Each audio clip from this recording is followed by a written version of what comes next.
And I just would like to say some words about the presentation that we've just listened to.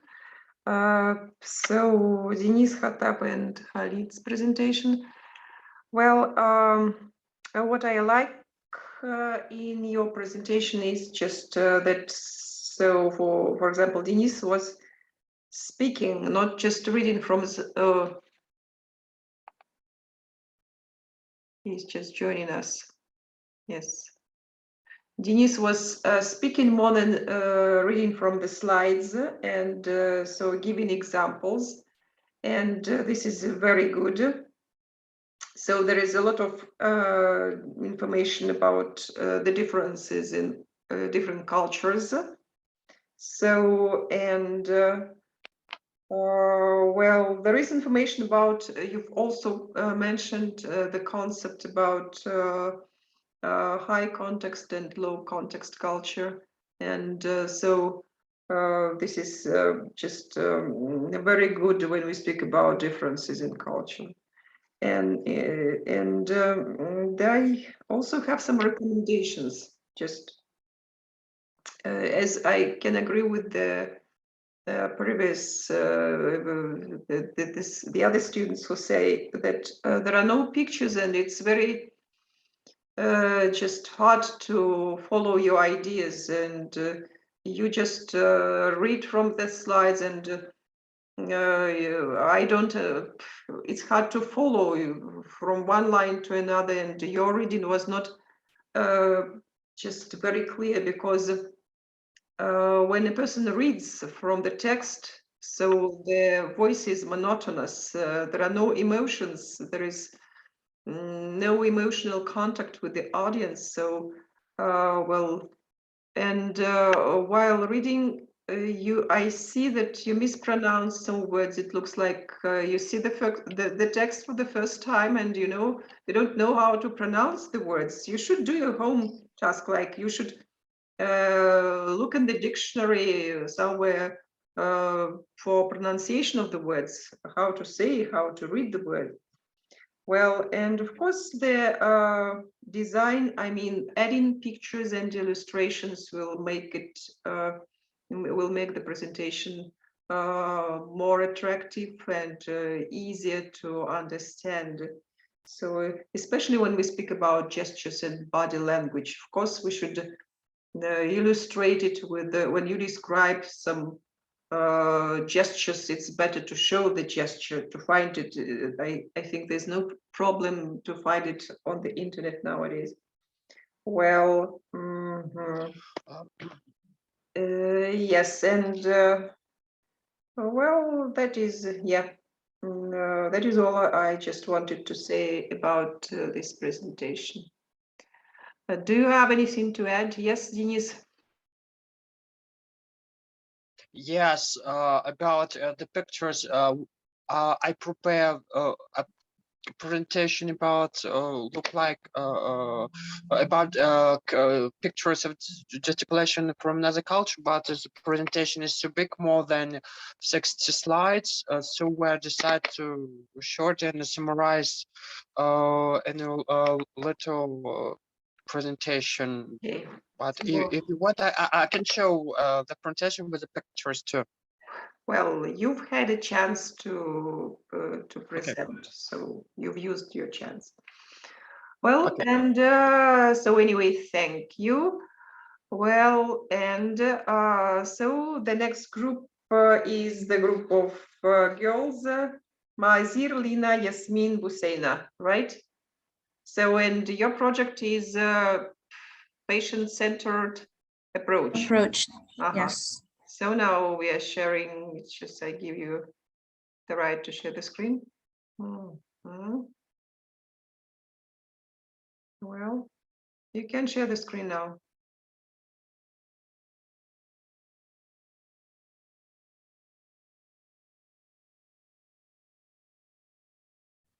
Okay, so our topic is patient-centered approach in history taking.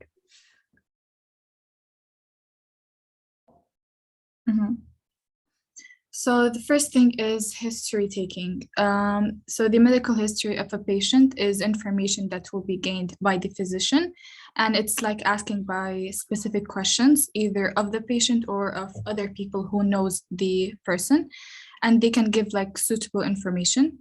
And the aim of this is to obtain information useful to formulate a diagnosis and to provide some medical care to the patient.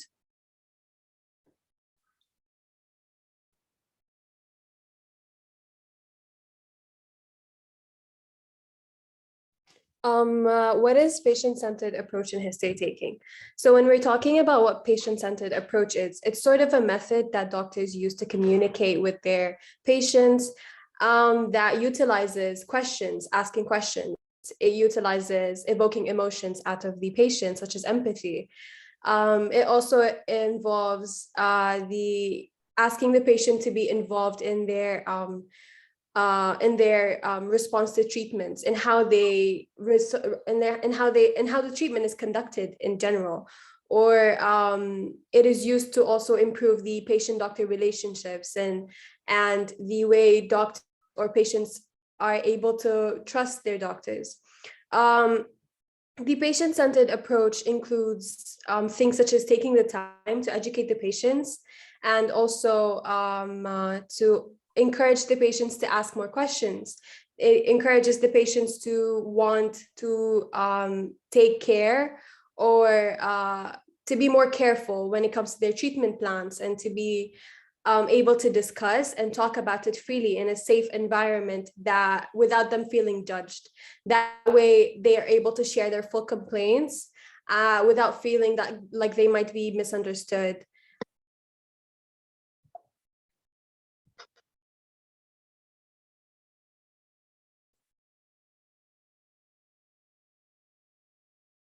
No, wait, go back to the, oh yeah. Okay, Buthain, it's your turn.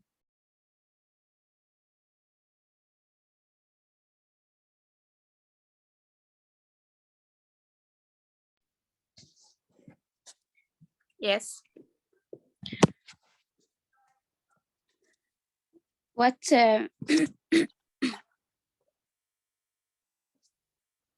5 key elements of patient-centered approach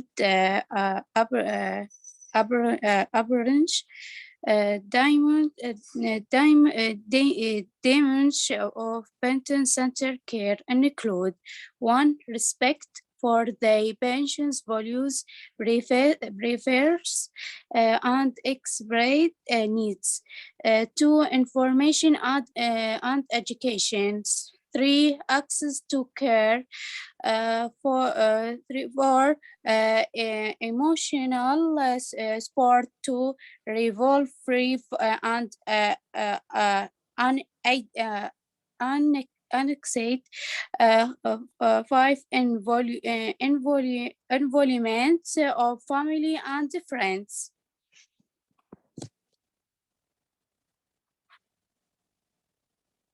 So the next, we're going to talk about why patient-centered approach in history taking is important. So before that, I want to talk about the opposite of patient-centered approach. So we have something called evidence-based medicine.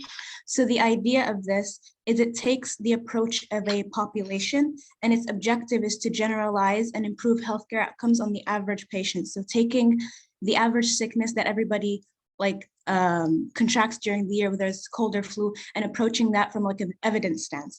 Then we have patient-centered care, patient-centered medicine, and it's a more personalized approach which focuses on individualization, so improving the healthcare outcomes of one patient by focusing on their case in specific. So why this is important, specifically in history taking, is because many people want to actually play a role in their healthcare now, instead of just trusting people blindly. And there's growing evidence that approaching person-centered care, patient-centered care, such as shared decision-making, as in taking the person's opinion and self-management, allowing them to take control over, obviously with the supervision of a doctor, taking control of what their treatment outcome would be. It can actually improve a range of factors, including the patient's experience in that hospital, the care quality, and the overall health outcome. So for example, patients who have the opportunity to make decisions about their care in partnership with their doctors are overall more satisfied. Like there's been a lot of studies like overall more satisfied with the outcome of their treatment because this load is shared between the patient and the doctor. It could also decrease the liabilities on the hospital as well. And they're more likely to actually choose treatments based on their values and ethics and preferences rather than their physician. And because healthcare in a lot of countries like the US is sort of a private sector, it can be really costly, specifically surgeries and stuff like that. So it allows them to like weigh out their options and decide what they actually need. So to follow patient-centered approach in history taking, many physicians employ the 5-step model, which is, so it's 5 steps and there's a description for each step. And within that description, there's actions that the doctor would carry out. So the first stage or the first step is setting the stage for the interview of the patient. So this would include welcoming the patient, using their full name, and allowing the clinician to actually introduce themselves. Then you actually have to make sure that the patient's ready for what's about to come and ensure their privacy. So they're in like a separate room, they're not in front of a lot of people. It might be something that they're not comfortable talking about.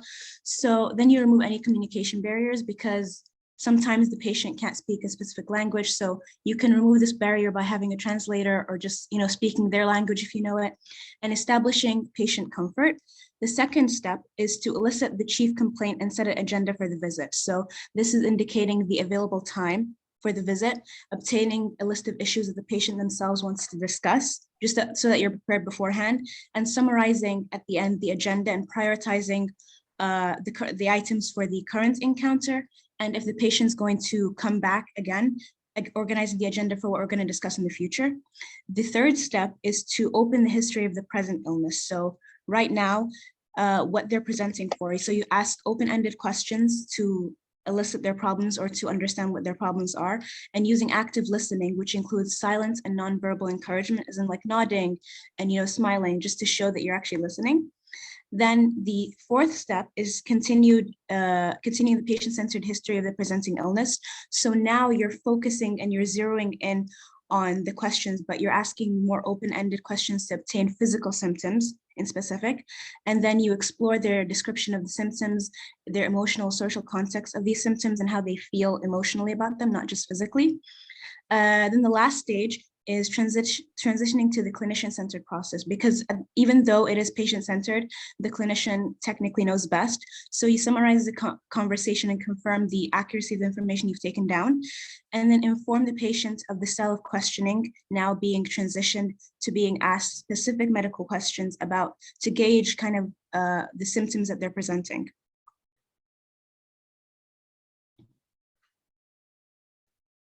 We covered the actions that are going to facilitate this type of interaction. We can now talk about these sort of questions that a clinician can ask a patient to ensure that the patient is well aware of their conditions or has a good platform, has a proper and safe enough platform to communicate with their doctors. An example of these questions are, is there anything you're worried or concerned about?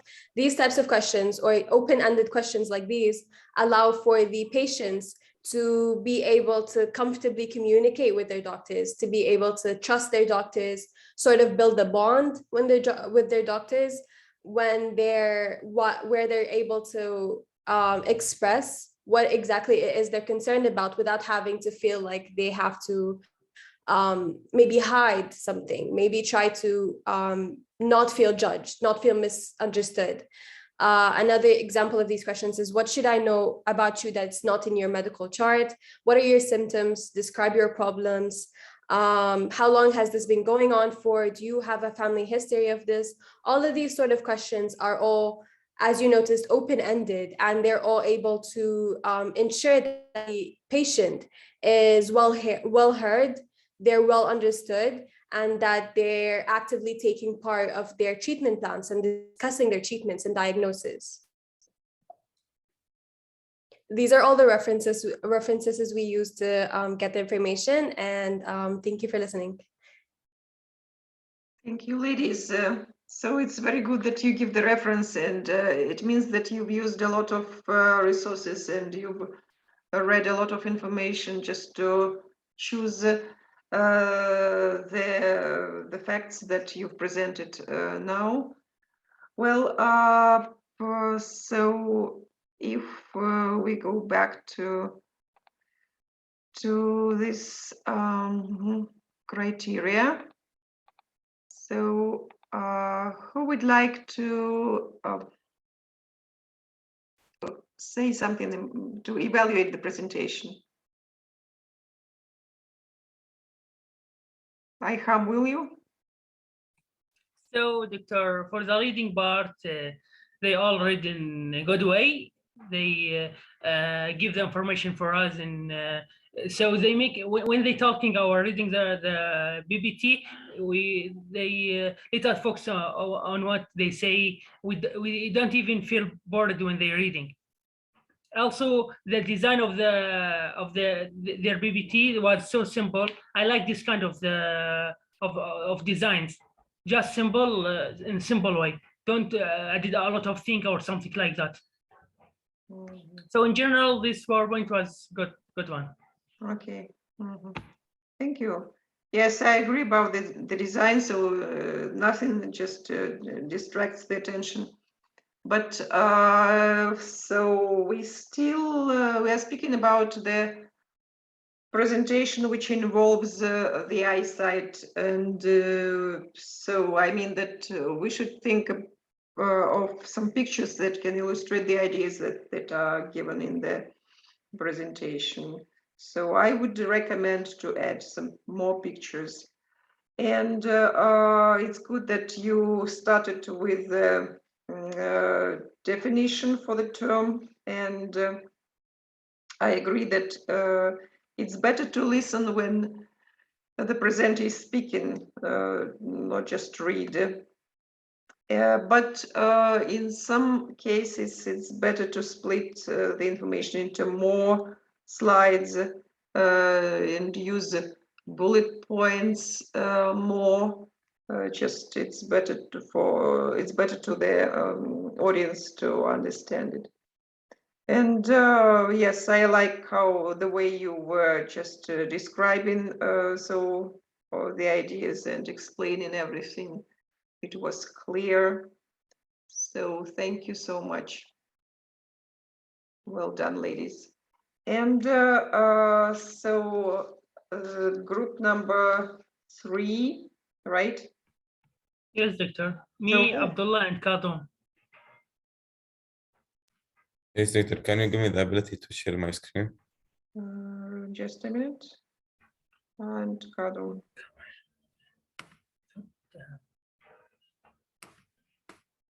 Well,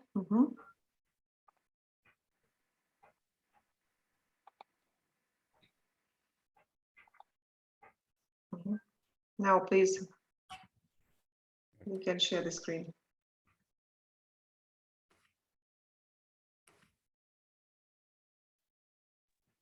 So the culture coverage method done by Iham Dia, Kadum, and Abdullah. What is the culture coverage method? The culture coverage method is a well-known approach to teaching and training clinical communication skills. It was introduced by Cortez and Silverman in 1996 to define the communication curriculum and to develop the feasible teaching method.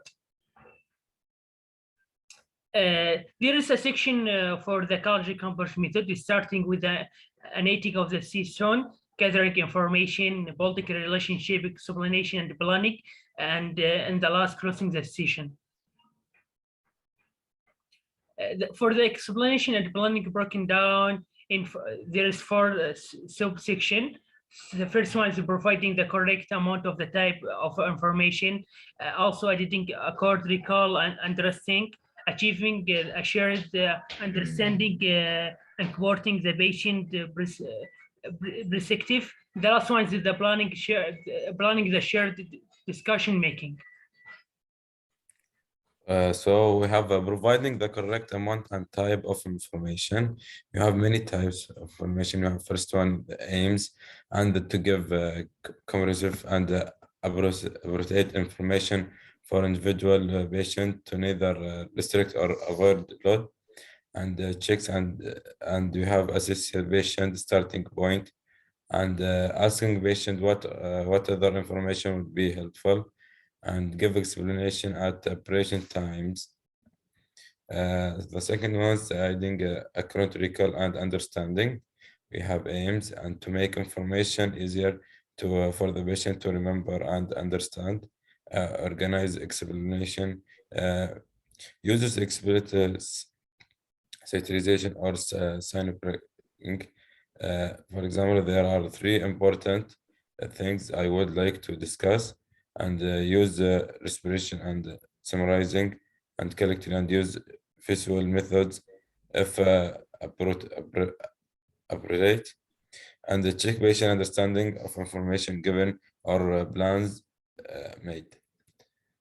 Three, achieving and shared understanding, encrypting the patient's perception, aims and encouraging interaction and encrypt patient perception, thoughts and feelings, and relates explanation to patient listens framework, and provides awareness and encourages patient to contribute, and pick up verbal and non-verbal cases, and elected patient believes reaction and feelings.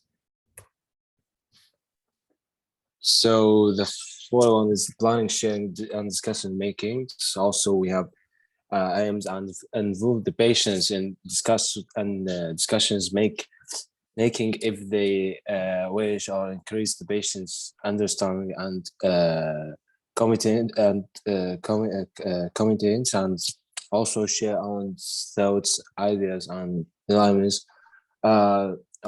We have the involve. We should involve the patients by making suggestions rather than destructives, and encourage patients to construct their thoughts. Also, the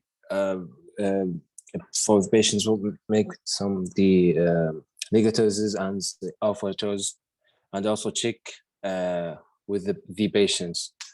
Move slide. Pardon. Move the slide. Wait.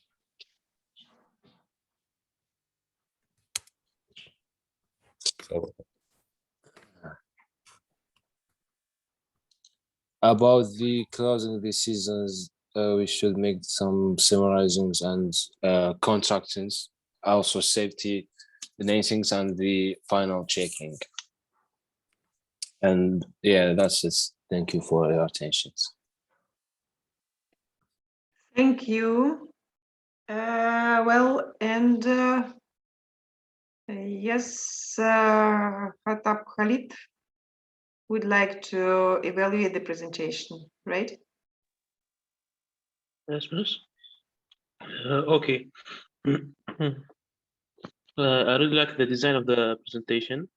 I think also it has like very poor information, and the reader was just reading the presentation without any feelings, and lots of pronouns was unclear for me.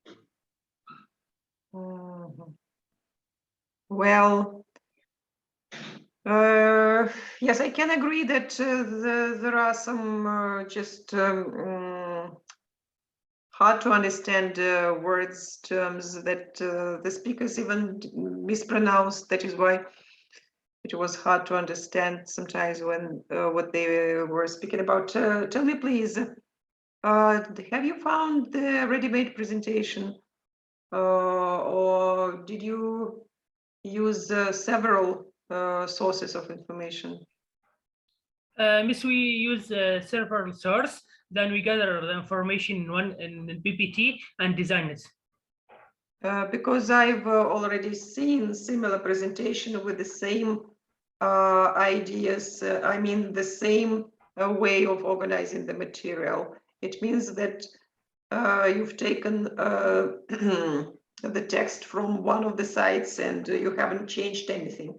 So when you prepare some information, you should think about the audience, the people who are going to listen to you, and you should predict the difficulties that the people may have while listening to your presentation. You should adapt the text. You should simplify some phrases, which, and I see that you, some of you do not even understand what you are reading. As for the design, yes, I mean, there were some diagrams, and it's good. So it's attracts attention, and we try to understand what the diagram shows. And so when you explain, it works in a good way. But then you just started reading from the slides, and it was boring. Well, and I would also recommend some more illustrations to the ideas of the presentation, so it will be more attractive. So this is my opinion about the presentation. And I think, like, speaking about all of the presentations, that this is like the first experience, I mean, in our course of the foreign language, just working with the presentation. And if we do have a similar task, for example, next time, I hope that you will just keep in mind all the pluses and minuses and recommendations, and you will do your best in making an excellent presentation. Well, now, so now let us just move to the main topic of our class today. So, working in general practice. I would like you to look at this slide. Here you can see the pictures that represent different medical jobs. There is the question, can you predict what each person's job involves? So, Lina, what do you think of the first picture, picture A? I think that might be a receptionist. And so what does she normally do? A receptionist is going to take a patient's information as soon as they come in. They're going to be able to write down their files or take their immediate information, such as their names, their phone numbers. And if they have an appointment, the person is going to call the receptionist and set up the appointment with them. They're also able to connect the patient with their doctor. Okay, so thank you. And so picture B, Mazir, who's there in picture B? I think it's a health visitor because you can see it's not like a hospital setting. It's kind of like a house. So I'd assume the healthcare professional is kind of visiting the person. Okay, yes. Great. The next picture, picture C, is for Abdullah. Yeah, Miss, I think it's the general practitioner. Practitioner. Practitioner, yeah. Where are they? And yeah, and the picture C. So I mean, where does general practitioner normally work? It's I think it's working these things such as the physicians and office and hospitals, and where they see the patients for acute care and like general health maintains, and they also diagnose the injuries, like make tests and interpret test results, prescribe the treatments. Yeah. Okay, yes, thank you. Yeah. Good. So, and picture D is for Yasmin, please. Yeah, picture D is a midwife, and they're like trained people who take care of pregnant women during their labor and of their babies after birth. Mhm. Great. Thank you. And so if we move to the next slide, there are 3 more pictures with illustrating the medical jobs. And so in picture E, so Busaina, who is in picture E?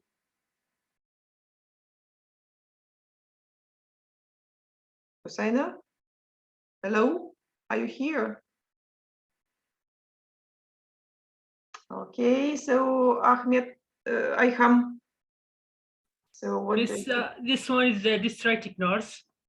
This one who go out and try to make sure that the patient or the people are in the streets are good or something like that. well, She is not working. She is not working in the hospital. She working around the district and around the streets. You mean that so she works, for example, accident and emergency department? Yeah, miss. Okay. Well, and so the next is for Kadum, Yes, it's the practice manager. practice manager. It's the manager, this finance and the administration of the doctor office. Yes. Okay. So he organizes the process. And the last picture G is for Denis.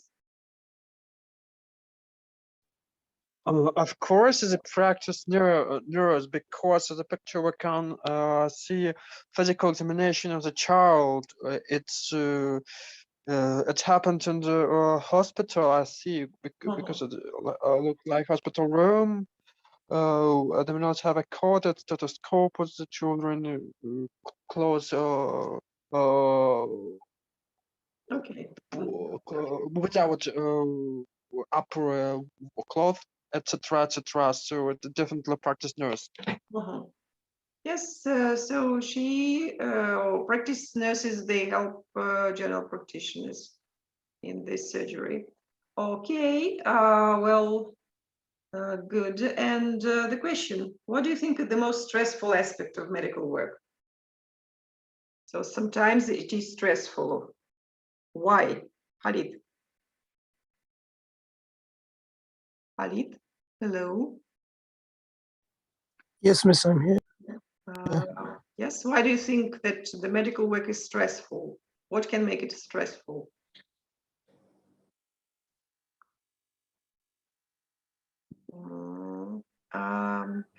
Khatab, what do you think? Yes, I think it's being under pressure of and under limited time to do something, some surgery or something. Okay. So, Mazir, I think shift work might be the hardest thing, especially if you're like, you know, on a night shift or on morning shift. It can kind of mess with your schedule because it kind of changes from week to week. So you can never actually have a fixed schedule, obviously depending on the specialty. But also I think working in healthcare can also kind of, certain things can step on your ethical boundaries, especially like, you know, euthanasia, for example. I don't know if a lot of people would agree with it. Some people don't and some people do, but working in healthcare kind of, you're not really entitled to your own opinion at the end of the day. It's rules at the end of the day for the hospital, and like you have to follow, especially if you're not the resident, like the attending doctor, you have to kind of follow what the higher ups tell you. So it can kind of stress you out, thinking you might be doing something wrong at the end of the day. I see. So thank you for your expert just opinion. And the next question is about the most worrying things, worrying aspects in the medical practice. Who would like to say something about this? Okay, Lina, what do you think is I think the most I think the most obvious aspect of, or the most obvious reward of medical work is that once you get a patient, you get to be able to treat them and watch them go from being sick or ill to a healthy person. You also get to make connections with people. As a doctor or as a person that works in the medical care, you meet a lot of people and you get to interact with so many people, and you get to actually help these people become better people, depending on where exactly you work in the medical field. So for example, people that work in the mental health section of the medical field, a lot of them are able to watch a person grow from being ill or upset to a person who is happy. And then another maybe reward could be maybe in the academic way, in the academic aspect of it, is because the medical field is very heavy when it comes to academics, and there's a lot of information you have to digest and understand. So being able to climb up the academic ladder is also very rewarding to a lot of doctors. Great. So I can see how you're going to just develop to climb the career ladder. So thank you. And well, yes. So here there is just the practical exercise just can help you to remember the job titles that we've just discussed. And so I would like you to write them down, just not to forget, like this from this slide: receptionist, health visitor, general practitioner, midwife. So write them down, please. And so from the following slide, district nurse, practice manager, and practice nurse.